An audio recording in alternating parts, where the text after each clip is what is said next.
আলহামদুলিল্লাহি রাব্বিল আলামিন ওয়াসসালাতু ওয়াসসালামু আলা রাসূলিহিল কারীম ওয়া আলা আলিহি ওয়া সাহবিহি ওয়া আহলি বাইতি আজমাইন।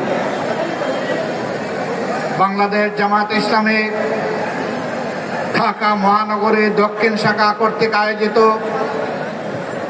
প্রিয় বাংলাদেশের ৫৪তম স্বাধীনতা দিবসের প্রাক্কালে বিজয় মিছিল পূর্ব এই সমাবেশের সম্মানিত সভাপতি, মহানগরী দক্ষিণের সম্মানিত আমির, কেন্দ্রীয় নির্বাহী পরিষদের অন্যতম সদস্য জননেতা জনাব নুরুল ইসলাম বুলবুল, মঞ্চে বসা বাংলাদেশ জামাতে ইসলামীর অন্যতম নির্বাহী পরিষদ সদস্য বিশিষ্ট আলেমে দ্বীন জনাব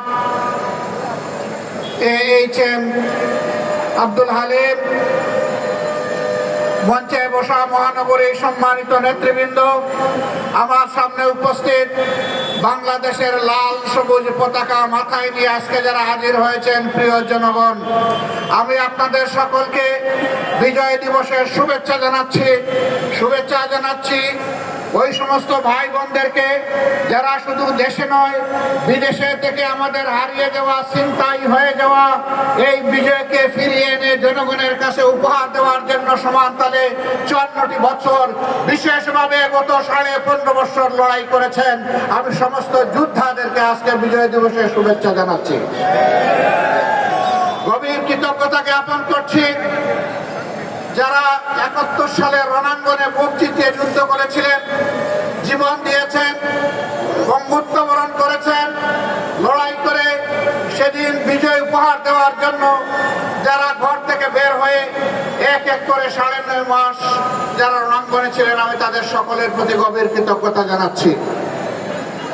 আমরা জাতি হিসাবে কৃতজ্ঞ জাতি, কিন্তু একটা দল, বিশেষ করে একটা গোষ্ঠীও না, একটা পরিবার জাতিকে কৃতজ্ঞতা ভুলিয়ে দিয়েছিল। স্বাধীনতার সমস্ত অবদান ক্রেডিট হাইজ্যাক করে একটি পরিবারের সম্পত্তিতে পরিণত করা হয়েছিল। বাংলাদেশকে তারা তাদের জমিদারি মনে করে নিয়েছিল, জনগণকে তারা তাদের প্রজা এবং ভাড়াটিয়া বানিয়েছিল, আমাদের সন্তানদের মুখের গ্রাস কেড়ে নিয়েছিল, মেধাকে পায়ের তলে দোলন করে ক্যাডার ভিত্তিক বাংলাদেশে গঠন করার চেষ্টা করেছিল। সম্মানিত ভাই ও বন্ধুগণ, এরকম একটি বিজয় দিবস আজকে জনগণের মাথায় মাথায় লাল এবং সবুজের টুপি। এই সবুজ হচ্ছে বাংলাদেশের সবুজ জমিন, লাল হচ্ছে আমাদের শহীদদের রক্ত। এটা সূর্যের চেয়েও দামি। এই রক্ত দেওয়া শুরু করেছিল এই জাতি ৪৭ সালে, তখন থেকে রক্ত দিয়ে ২৪-এর ৫ আগস্ট পর্যন্ত এই রক্ত দেওয়া অব্যাহত রয়েছিল। দুঃখের বিষয়, ৪৭-এর পরেও জাতির স্বাধীনতার সুফল ভোগ করতে পারেনি।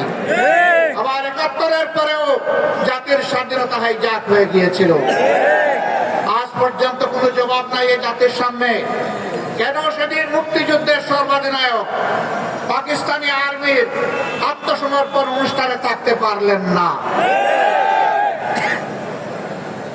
কেন তাকে পদে পদে অপমানিত করা হয়েছে, কেন তার স্বীকৃতি নেই, কেন যিনি স্বাধীনতার ঘোষণা দিয়েছিলেন জিয়াউর রহমান সাহেব, তার স্বীকৃতি নেই। তারা সকলের অবদানকে ম্লান করে, আমি আগেই বলেছি, একটা পরিবারের সম্পদে পরিণত করেছিল বাংলাদেশের স্বাধীনতাকে।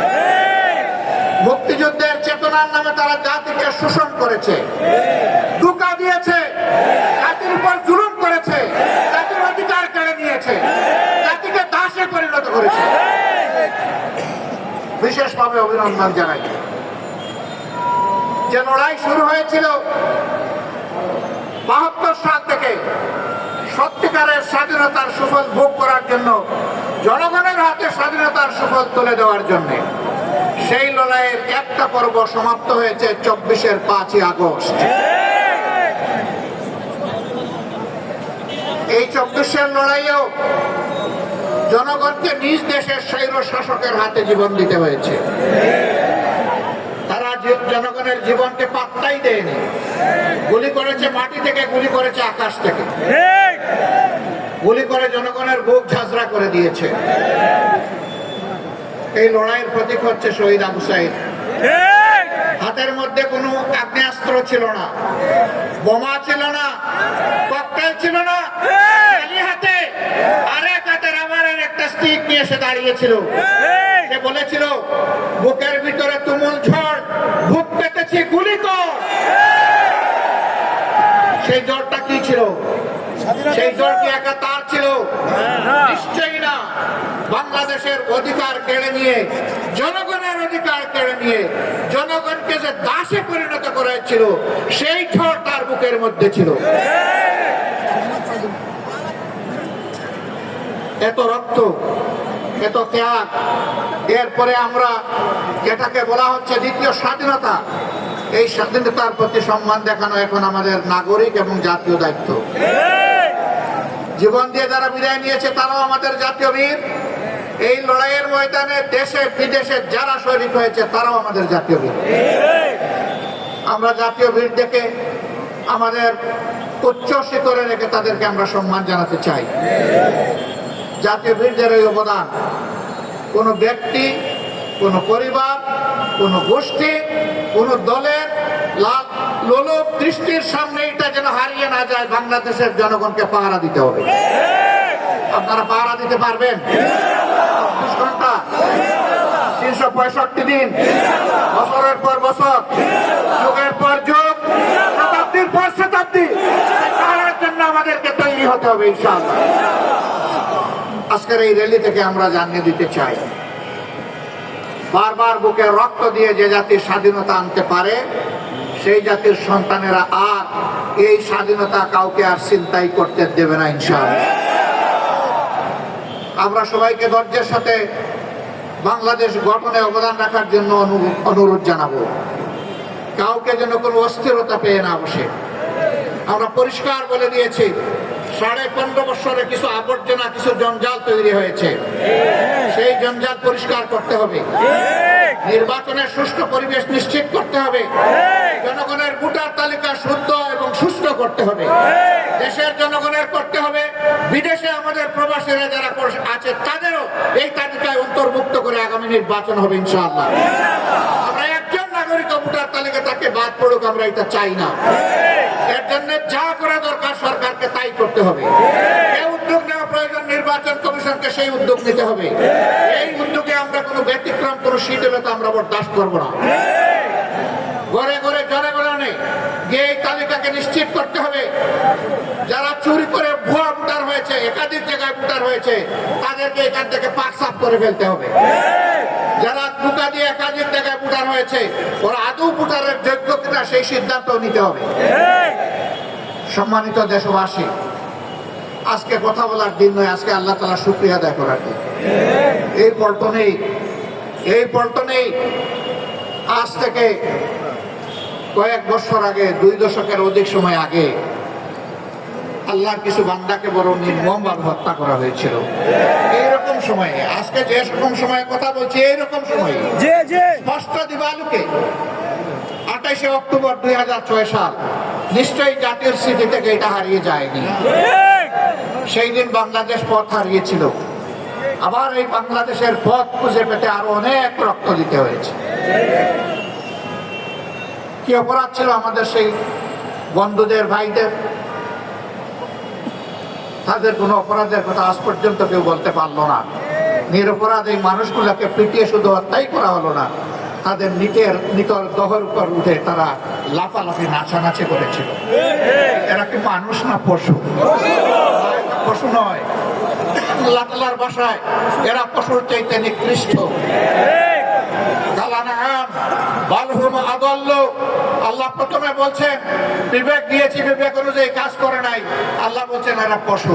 আবার আল্লাহ বলতেছেন আমি পশুকে বিবেক দেই নাই, এদেরকে বিবেক দিয়েছিলাম, এরা পশুর মতো কাজ করেছে, অতএব এরা পশু নয়, তার চাইতেও নিকৃষ্ট। একজন আক্রাসী মাফিয়া মাদারের নির্দেশে সেদিন লগি বইটা নিয়ে তার গুন্ডারা রাস্তায় নেমেছিল। তারাই তার নির্দেশে হত্যা করেছিল। এই মজলুম পরিবারগুলো সেদিন বিচার চেয়েছিল, আদালতে বিচার দায়েরও হয়েছিল। কিন্তু ক্ষমতার গরমে সেই বিচার তারা খেয়ে ফেলেছে। আমরা কথা দিচ্ছি এই বিচার আবার ফিরিয়ে আনা হবে ইনশাআল্লাহ। বাংলার জমিনে আবার তাদের বিচার হবে ইনশাআল্লাহ। এর পরবর্তী পর্যায়ে শাহবাগীদের দাবিতে যাদেরকে হত্যা করা হয়েছে, খুন করা হয়েছে, তাদেরও বিচার আবার ফিরিয়ে আনা হবে ইনশাআল্লাহ। আর যে সমস্ত শাহবাগীরা সেদিন বাংলাদেশকে চ্যালেঞ্জ করে পাল্টা সরকার গঠন করেছিল, জনগণ তাদেরও বিচার চায়। এক দেশে দুই সরকার, এক সরকার বসে আছে পার্লামেন্টে, আরেক সরকার বসে আছে শাহবাগে। পার্লামেন্টের সরকারের কথায় জাতীয় পতাকা উঠে না, নামে না। শাহবাগের সরকারের, ভুয়া সরকারের কথায় পতাকা উঠে আর নামে। সেদিন আমরা একবার নয়, দুবার নয়, একদিন নয়, দুদিন নয়, এক সপ্তাহ নয়, 2 সপ্তাহ নয়, মাসের পর মাস রাষ্ট্রীয় পৃষ্ঠপোষকতায় সেই সন্ত্রাস চালিয়ে যাওয়া হয়েছে। বাংলাদেশ তুমি সাক্ষী, বিশ্ব তুমি সাক্ষী। আমরা অন্যায়ের কাছে মাথা নত করিনি, আমরা অন্যায়ের কাছে মাথা নত করবো না ইনশাআল্লাহ। আমরা প্রিয় দেশের স্বাধীনতা, সার্বভৌমত্ব কোন আগ্রাসী, কোন হেজিমনিস্টের কাছে আমরা বিক্রি করব না, করতে দিব না ইনশাআল্লাহ। যারা বিক্রি করেছিল আজকে তারা পালিয়ে গিয়ে ওখানেই আশ্রয় নিয়েছে। তারা এই দেশকে নিজের দেশ মনে করতো না, কারণ এই দেশে তাদের বাচ্চা কাচ্চা বসবাস করতো না। তাদের বাচ্চা কাচ্চাকে নীরবে অন্য দেশে পাঠিয়ে দিয়ে এই দেশকে তারা সন্ত্রাস কবলিত করে ত্রাসের মাধ্যমে এই দেশকে তারা শোষণ করেছিল। তারা মূলত প্রতিশোধ নিতে এসেছিল। আপনারা জানেন কিসের প্রতিশোধ? আমি জিজ্ঞেস করি, সেদিন আপনার পিতাকে কারা হত্যা করেছিল? যারা 71-এর রণাঙ্গনে বুক চিতিয়ে যুদ্ধ করেছিল, তাদের হাতে আপনার পিতাকে নিহত হতে কেন? আপনারাই জবাব খুঁজেন। এর জন্য দায়ী কারা? কারা সেদিন ব্যাংক লুটেরা ছিল?